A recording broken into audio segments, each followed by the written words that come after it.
Assalamualaikum warahmatullahi wabarakatuh. Halo Sobat Lingkungan, kembali lagi di LH Talks, podcast di mana kita membahas soal masalah lingkungan khususnya di Kota Batu. Nah, episode kedua kali ini tentunya beda banget dengan episode sebelumnya ya, karena kita mengundang salah satu penggiat sampah di Kota Batu ini, teman-teman. Tapi sebelum itu, teman-teman Sobat Lingkungan sekalian, jangan lupa untuk tinggalkan like dan juga komen dan subscribe kanal YouTube dari bidang P3 LB3 DLH Kota Batu. Nah, mungkin langsung saja kita ke guest star kita kali ini, yaitu ada Ibu Rehana. Mungkin dari Ibu Rehana sendiri bisa memperkenalkan diri ke Sobat Lingkungan sekalian. Halo, selamat sore. Assalamualaikum. Saya Rehana, Ketua Komunitas Usaha Daur Ulang Kota Batu yang disingkat KUDU dan juga owner dari Rehana Melody. Oke, dari Bu Rehana sendiri nih, gimana kabarnya atau kesibukannya akhir-akhir ini? Alhamdulillahirrahmanirrahim, hari ini waktu sempat dan kosong sih, jadi kita bisa ngobrol bareng ya. Dan biasanya ada aktivitas-aktivitas tentang kegiatan-kegiatan UMKM dan juga pembuatan produk. Baik, tadi Ibu Rehana ini sempat mention soal komunitas usaha daur ulang gitu, atau disingkat KUDU. Kalau dari Ibu Rehana sendiri, KUDU itu apa sih bagi Ibu Rehana? KUDU itu adalah salah satu komunitas atau wadah untuk para pengrajin atau penggiat produk-produk atau pembuat produk daur ulang. Jadi produk daur ulang yang dibuat ini adalah produk anorganik, sampah anorganik yang dibuat salah satunya seperti tas, dompet, aksesoris, terus fashion juga itu. Dan komunitas ini adalah salah satu wadah bagi mereka yang juga ingin meningkatkan kapasitasnya, memiliki atau membuat salah satu produk yang berbahan dasar sampah, limbah, atau bahan-bahan yang tidak terpakai. Baik, berarti untuk mendaur ulang begitu Bu, sampah-sampah yang sebelumnya menumpuk mungkin ya Bu. Ngomong-ngomong soal sampah Ibu, kalau menurut Ibu sendiri sampah di Kota Batu ini gimana sih Bu? Sampah di Kota Batu ini sudah mulai menjadi sangat serius ya, apalagi semua tentang sampah ini menjadi polemik di Kota Batu sendiri. Sempat juga kegiatan membuang sampah yang biasanya dibuang di TPA ini terhenti, akibatnya banyak sekali sampah-sampah yang dibuang sembarangan. Oleh sebab itu, pemerintah dan juga komunitas-komunitas ini menjadi salah satu wadah, walaupun tidak semuanya sampah akan didaur ulang, karena tidak semuanya bisa didaur ulang juga gitu. Ada beberapa komunitas yang mendaur ulang organik, sampah organik, dan kami adalah salah satu komunitas yang mendaur ulang sampah anorganik itu. Salah satunya dampak negatif yang kami ambil menjadi salah satu dampak positif. Oh, baik Bu, jadi mengubah sampah menjadi berkah seperti itu ya istilahnya. Iya. Kalau ngomong-ngomong soal sampah, pasti orang-orang tuh stigmanya negatif gitu Bu, kayak kotor atau apa. Apa sih yang memotivasi Ibu Rehana sendiri ini mau mengolah sampah di Kota Batu dan menjadikan hal itu sebagai wadah positif seperti itu Bu?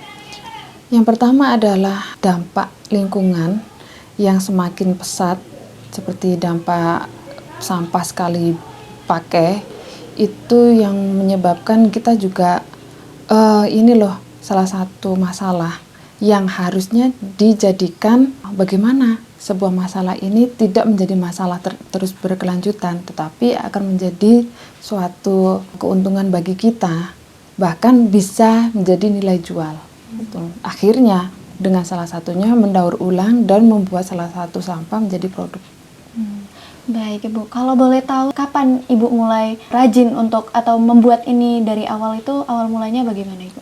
Untuk yang mendaur ulang sampah di tahun 2020 sudah memulai berkegiatan, berkomunitas bersama KUDU dan memiliki teman-teman yang wah banget gitu ya. Dari sisi teman kami ada yang mengolah limbah dari minyak jelantah, ada yang mengolah limbah dari pakaian bekas, ada yang mengolah dari sampah plastik, kresek, dan sebagainya gitu. Jadi kami di situ berkumpul, saling berbagi ilmu, lalu dibuatlah salah satu produk-produk yang tidak sama dengan produk yang lainnya gitu.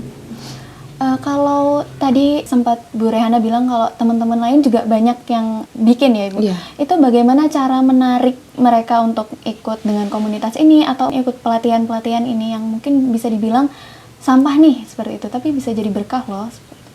Dari komunitas sendiri adalah para masyarakat yang memang bergerak di bidang lingkungan.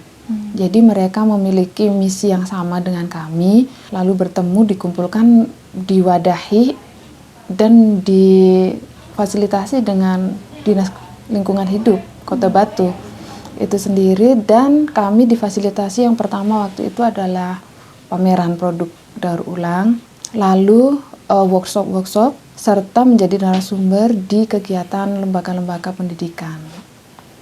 Baik, berarti sudah terjalin kerjasama dengan instansi khususnya DLH Kota Batu ya Bu? Iya, di awalnya memang itu. Selain DLH sendiri, apakah ada kerjasama dengan instansi lain Ibu?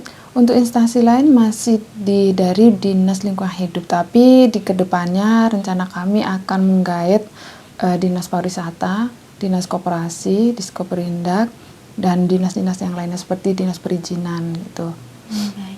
Kalau boleh tahu di sini kan mungkin yang terlihat di kamera hanya ini ya Bu ya, maksudnya tas. Tapi di luar kamera ini banyak sekali produk-produk yang menurut saya wah banget kalau ini bisa dibilang dibuat dari sampah gitu Bu.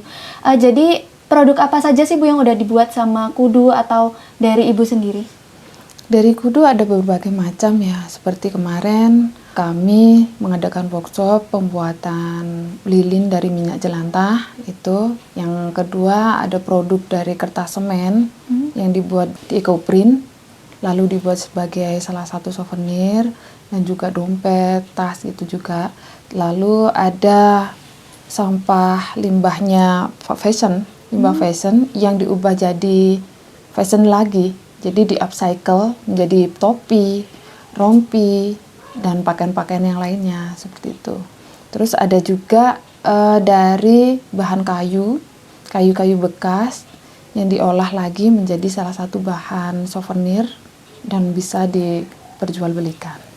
Oh baik, jadi memang sudah banyak produk-produk yang dihasilkan oleh Ibu Rehana dan juga komunitas daur ulang Kota Batu itu ya Bu. Dari Kudu sendiri atau dari Ibu Rehana sendiri, dari sudah jalan 4 tahun ya Bu kalau bisa dibilang usaha dan juga mungkin bisnisnya di bidang sampah mungkin kita bilang, itu sudah penghargaan apa saja yang sudah diraih atau mungkin keuntungannya itu gimana Ibu secara kasarnya? Untuk penghargaan sendiri kami masih di lingkungan di kota, pastinya dari DLH ya, dan beberapa teman-teman mahasiswa yang sudah ikut bersama kami itu memberikan salah satu fasilitas tentang bagaimana pembuatan produk, bagaimana mengatasi limbah, itu bersama yang memberikan penghargaan dari mahasiswa dan juga masyarakat tentunya yang pernah kami berikan workshop atau pembuatan produk gitu. Jadi untuk itu sudah alhamdulillah sudah lumayan banyak Ibu, apalagi difasilitasi oleh instansi ya Bu, DLH sendiri. Kemudian dari selain itu jalan waktu yang lumayan panjang ini, apa saja tantangan sih Bu yang sudah dihadapi selama membuat daur ulang dari sampah? Tapi ini jujur saya amazed, bagus banget sih Bu untuk produk-produknya itu. Tapi tantangannya apa sih Bu sebenarnya yang nggak kelihatan di kamera? Tantangan yang dari kami sendiri, dari Kudu dan Rehana Melody itu yang pertama adalah kampanye produk yang kebanyakan mereka inginnya produk-produk yang branded, walaupun bekas tapi branded gitu. Yang kita sasar adalah kampanye ini loh, produk daur ulang, produk yang mengatasi lingkungan. Nah itu yang tantangan utama. Terus yang kedua adalah bagaimana pemasaran produk. Mungkin Rehana Melody sudah memiliki pasar, tapi teman-teman yang lain itu atau produk Kudu sendiri belum bisa memiliki pasar yang tepat. Seperti pemasaran secara online, offline, dan apa yang bagusnya di mana. Agar produk ini bisa menjadi salah satu produk pilihan masyarakat seluruhnya gitu. Baik, berarti susahnya di menjangkau pasar ya Bu, masih sedikit sulit gitu. Terakhir Ibu dari saya khususnya mungkin pesan untuk masyarakat Kota Batu atau sobat lingkungan sekalian mengenai apa yang sudah disampaikan atau mengenai sampah dan juga daur ulang mungkin? Mungkin kesan dan pesannya adalah memulailah sesuatu dari yang kecil atau sedikit demi sedikit untuk menjaga lingkungan, dan sedikit-sedikit itu akan menjadikan kita mawas diri gitu, bahwa pentingnya menjaga lingkungan seperti mengolah sampah kembali, mendaur ulang dari lingkungan yang terkecil, yaitu dari lingkup rumah itu, maksudnya itu. Pesan dari Bu Rehana ke mungkin ibu-ibu atau bapak-bapak yang mau mulai juga bisnis seperti ini tuh harus bagaimana, Ibu? Iya, untuk kegiatan mendaur ulang, jika tidak bisa mendaur ulang sendiri, bisa melihat dari YouTube, boleh juga bergabung dengan komunitas usaha daur ulang Kota Batu. Itu. Ya, oke. Mungkin bagi penonton atau sobat lingkungan sekalian yang memiliki keinginan ya Ibu untuk mengolah nih, tapi tidak punya wadah atau di mana nih harus memulai, mungkin bisa langsung hubungi Ibu Rehana untuk join di komunitas usaha daur ulang Kota Batu. Karena ini jujur menghasilkan ya Bu, pastinya. Pastinya. Jadi mengubah sampah jadi berkah gitu. Oke Bu, mungkin karena keterbatasan waktu yang kita miliki, mungkin itu saja untuk sobat lingkungan sekalian. Semoga episode ini dapat menambah wawasan dan juga insight teman-teman sobat lingkungan sekalian tentang bagaimana mengubah sampah menjadi berkah, seperti itu. Terima kasih sekali lagi Bu Rehana atas waktu yang diberikan dan juga see you di episode-episode selanjutnya. Terima kasih.